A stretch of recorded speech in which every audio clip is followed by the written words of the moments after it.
Hey guys, this is Canon with MakeUseOf.com, and today I'm reviewing the Onyx Boox Note Air. The Note Air combines an e-reader with a digital notepad, and in my opinion it delivers the best 10.3-inch e-reader as well as the best 10.3-inch digital notepad ever made. But the real question is it worth $480?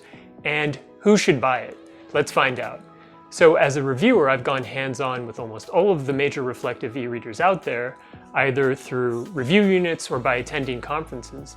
And while there's a lot of great devices out there, from the Remarkable 2 to the Sony DPT-CP1, the Onyx's ability to run Android applications along with some of its software features make it a cut above its competition. But there's a lot to like about the Note Air. Let's start with the hardware. On paper, or should I say e-paper, the specs that jump out are the Wacom pressure-sensitive touch layer and the large format 10.3-inch e-ink Carta panel. So why are these parts important? The Wacom touch layer allows for variable pressure input, which makes it great for taking notes. The large format 10.3-inch e-ink Carta panel makes it capable of reading even large format legal-sized documents. But first, let's talk about how it looks and feels. The Note Air has an aluminum bezel which is wrapped around the edges of a black matte plastic chassis. Having gone hands-on with most Onyx e-readers, this is the first time that a Boox series device felt as sturdy and as premium as a high-end Amazon e-reader like an Oasis. In fact, it weighs less than the smaller 10.2-inch iPad Air at almost a pound in weight. The Note Air feels slightly less heavy compared to an iPad Air, which weighs about a pound. However, the Remarkable 2's heft comes in at less than a pound with a thickness of 4.7 millimeters, making it lighter and thinner than the Note Air's 5.4 millimeters. However, compared to the Sony DPT-CP1 e-reader, it's almost twice as heavy, with the Sony weighing in at 240 grams. Overall, the Note Air feels every bit as well built as an iPad Air, except it costs less, has a Wacom touch layer, and weeks of battery life instead of days. While it's not a featherweight reader like a Remarkable 2 or the DPT-CP1, it's well built and comfortable to hold. However, other than a single aluminum power button, the Note Air handles all its navigation using gestures, a feature introduced in Onyx's build of Android 10, and software keys. That means page turns are handled on screen instead of through buttons. While some prefer the crunchy tactile feedback of physical buttons, these fail over time. I prefer software buttons for their long-term reliability. So what's it like reading on a Note Air? It's amazing, but first keep in mind that e-paper technology doesn't look as good as paper. The Carta panel inside of the Note Air comes close though, with a whopping 15:1 contrast ratio. At present, only a few devices use the same panel, including the Remarkable 2 and Sony's DPT-CP1. But neither of these offer the ecosystem of Android or Onyx's software refinements. Using the native NeoReader app, reading is super smooth. The Note Air's page turns are fast, its text is crisp for all document sizes, and it can even modify how ebooks appear. However, if you have an oversized, legal-sized document, the auto crop feature can remove the margins on documents, which can help larger documents appear close to their native resolution. Unfortunately, the crop feature isn't perfect, and on occasion, it won't accurately crop a document. There is a manual crop option, which works really well. Once a document crop is switched on, it's then automatically applied to every page. This has the effect of making larger documents more readable, as it will require less compression in order to render the text on page. Like all Onyx e-readers, the Note Air can trade screen clarity for refresh rate. At the upper end of its variable refresh speeds, it can even display video with a little bit of choppiness. You can change the refresh speed with one of two options. First, you can set a per-app refresh speed by long pressing on the app in the app drawer and selecting Optimize, and then choosing the refresh speed that you'd like. Second, you can change the refresh speed from the notifications tray. I find this feature very useful for making Android apps run more fluently or for quickly thumbing through a comic book. Watching a video on a black and white screen, though, is not a very great experience, although the Note Air does include speakers for this purpose.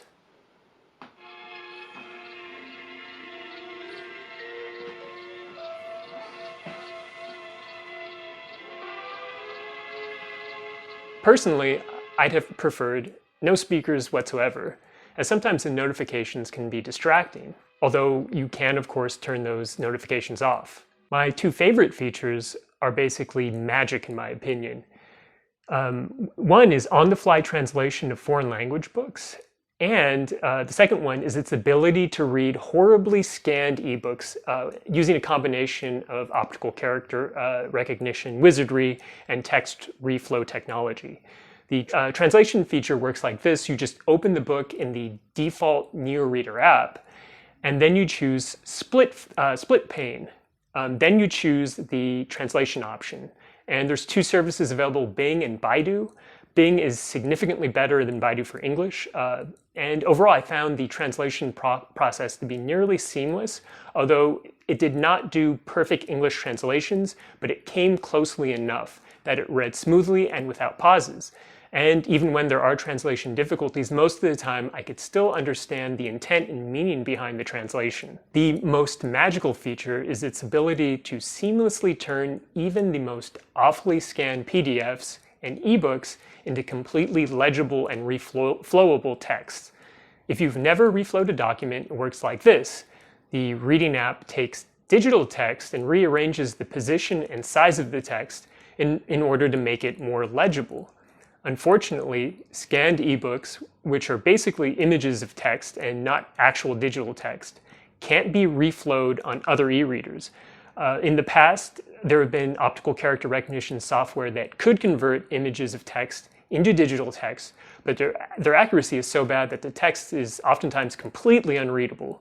Onyx somehow managed to reflow the scan text, which means it can convert with 100% accuracy, and that's like any book into readable text. I'm demonstrating this method on Ignatius Donnelly's book, Atlantis and the Antediluvian World.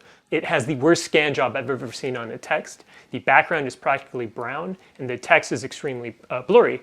However, Onyx's software managed to extract images from the text, brighten the background, and then reflow the scanned images of the text in any way you could possibly imagine. This is an absolutely killer feature that crushes its competition from Amazon, Kobo, and Sony. As a note-taking device, there's no equal in the e-reader world. It blows away even Sony's DPT-CP1 entirely because of its use of Wacom pressure-sensitive touchscreen layer.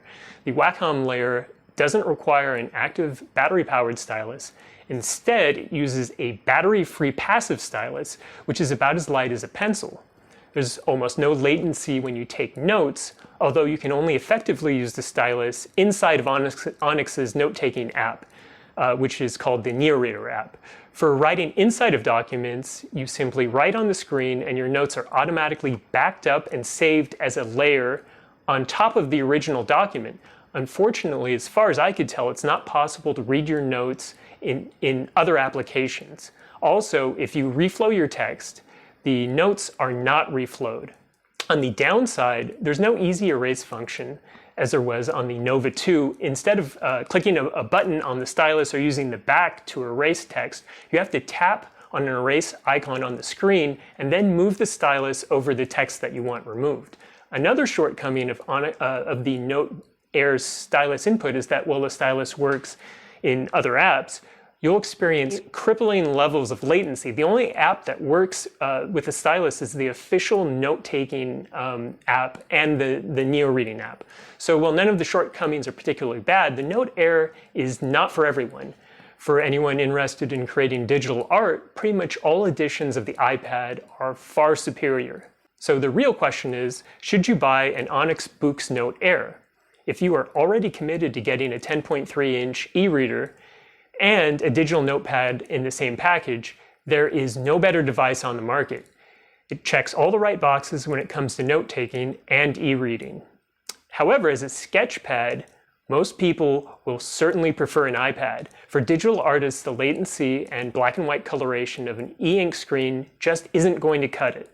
But for students and professionals who prefer note-taking by hand, there is no better product for reading textbooks or legal documents than the Onyx Boox Note Air. And that's it for this review. For a full-length review, please visit makeuseof.com.